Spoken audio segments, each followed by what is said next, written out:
We've got a Palace fan coming on now. I haven't spoken to my brother D in a long time. How are you, mate?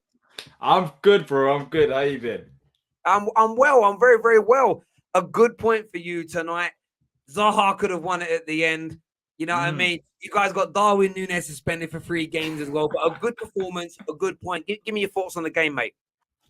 Look, going into the game, I didn't really have any expectations. You're facing Liverpool after the performance they had against Fulham. You would expect them to go bounce back. So the expectations for Palace wasn't really there, but we changed it up. We had a back five, and I feel like we've done yes, we did get lucky at times, but I feel like we've done a pretty decent job trying to nullify Liverpool's attack in terms of what they like doing with balls over the top, to the far post as well. I thought we've done a relatively good job. And talking about it on the other end, I was worried about our attack, but what a goal from Zaha. But we could have, towards the end of the game, Zaha had opportunities to actually win it as well. So I feel like both sides were on point. And I feel like Palace changing it caused Liverpool problems. But Palace, in a funny way, I'm kind of disappointed. Not disappointed. I'm kind of sad that we didn't get all 3 points. We kind of got nervous, and Liverpool got into the game after the red card, after the Andy Carroll lookalike got that red card, and then afterwards, we just couldn't get into the game as much. But despite that, we created chances still. You did, mate, and that miss from Zaha at the end, for a lot of rivals of Liverpool's and City fans, especially because of the title race, was how did that not kind of go in? But this is a good point because most teams, probably barring City, don't come to Anfield and expect to walk away with anything. I wanted to ask your opinion, no footballing opinion. Darwin Núñez, I mean, missed 2 or 3 really good chances, got himself sent off. Is he ready to be starting for a team like Liverpool right now in the Prem? The funny thing is, the first time I did watch Núñez was with you and Lyles. For that, it was a Champions League game, Liverpool against Benfica, Benfica, and he yeah. did, and he did have a few chances there. He was offside, but I'll be real. Since he joined Liverpool, I've had question marks whether he can do it in the Premier League. I don't know if this is a type of signing which is not exactly hype. He has got some talent in him, but he hasn't convinced me from what I've seen entirely. I feel like he could be a good player in the long run, potentially, but I haven't quite bought into him yet. You saw it today as well. With the back five, at times he did get frustrated. He was stupid to do that on Joachim Andersen in the first place, headbutt. I don't know what he's thinking.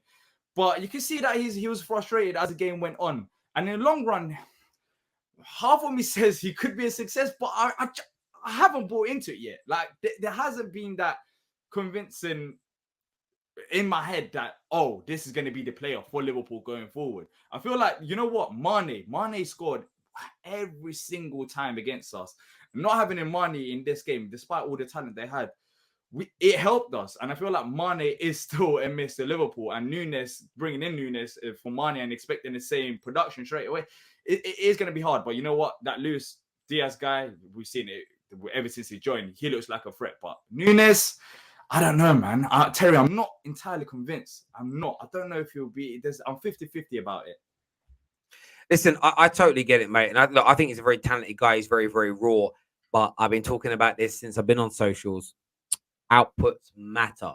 And it doesn't matter whether people think Mane was a world-class technician or not. He scored goals. He was clutch at times. And if it wasn't Salah, it was him. If it wasn't him, it was Salah. And listen, Diaz came up with a great goal today.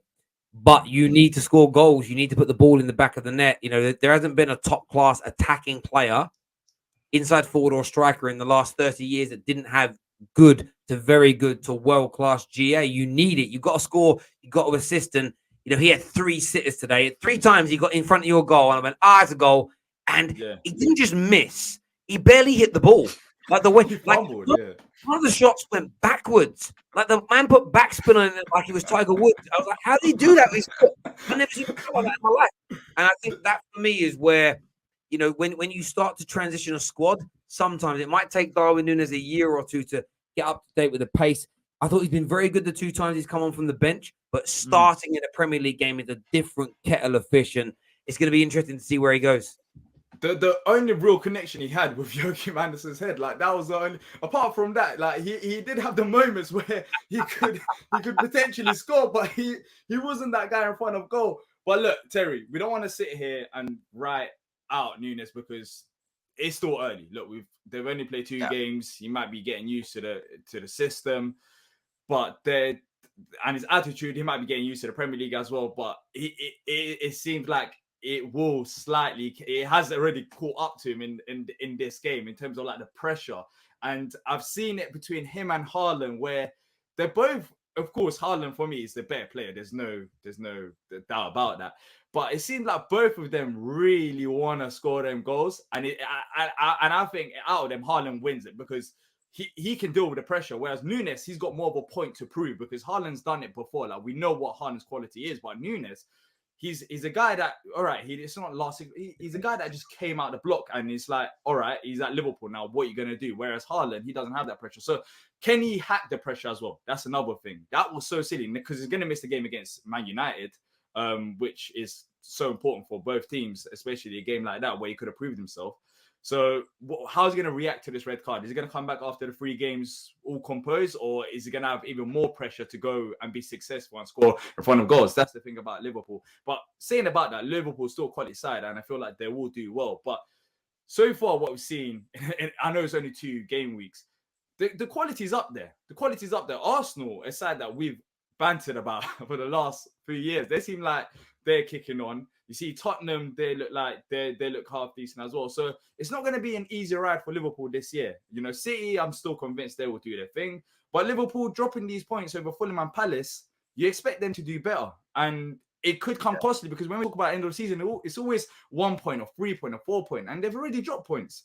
So it's going to be interesting from here onwards. And, you know, how they do against the likes of Arsenal, how they do the likes against Tottenham as well. Like the pressure is not completely on, but the pressure's there already for Liverpool because this they probably will, but they have to now beat Man United because they can't afford to drop 2 to 3 more points on everybody fighting out for this league title this early because it will be devastating for them. Listen, D, always a pleasure to talk, my brother. I'm sure we'll get you in the studio again soon. All the best, my guy.